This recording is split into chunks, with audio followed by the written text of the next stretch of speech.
ସୁଭଦ୍ରା ଯୋଜନା କେବଳ ଆର୍ଥିକ ସହାୟତା ନୁହେଁ, ଏହା ହେଉଛି ମହିଳାଙ୍କ ସ୍ୱାବଲମ୍ବନର ପଥ। ଭଦ୍ରକ ଜିଲ୍ଲାର ଧାମନଗର ବ୍ଲକର ରାଧାବଲ୍ଲଭପୁର ପଞ୍ଚାୟତ ଛତ୍ରପଦା ଗାଁର ତପସ୍ୱିନୀ ସାମଲ ଏହାର ଜ୍ୱଳନ୍ତ ଉଦାହରଣ। ସାଧାରଣ ପରିବାର, ସୀମିତ ସାଧନ, କିନ୍ତୁ ସ୍ୱପ୍ନ ବଡ଼।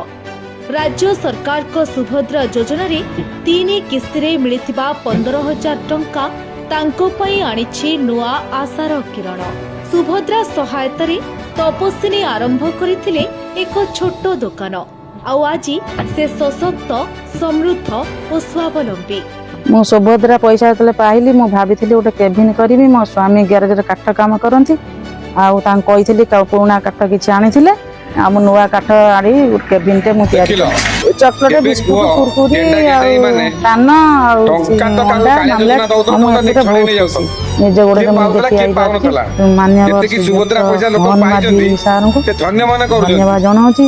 ଚିନ୍ତା କର, ତା ଦେହରେ ବି ତମେ ଆସିକି କଣ କରୁଛ ନା ବିରୋଧ କରୁଛ କି ସୁଭଦ୍ରା ପଇସାରେ କଣଟା ଉପଲବ୍ଧ ହଉଛନ୍ତି, କଣଟା ଉପଲବ୍ଧ ହଉଛି ନିଜ ଆଖି ଆଗରେ, ତମେ ନିଜ ଆଖି ଆଗରେ ଦେଖ, ବୁଝିଲ?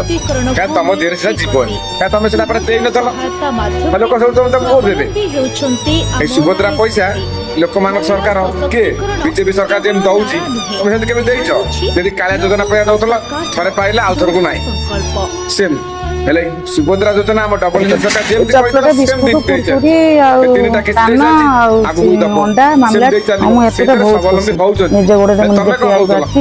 ମାନ୍ୟବର ଆଜି ଯଦି ମିଳିଗଲା ପଇସା ମୋହନ ମାଝୀ ତମ ଆକାଉଣ୍ଟ ତମର ନାଁଟା ଧନ୍ୟବାଦ କଟିଗଲା, ଜଣାଉଛି।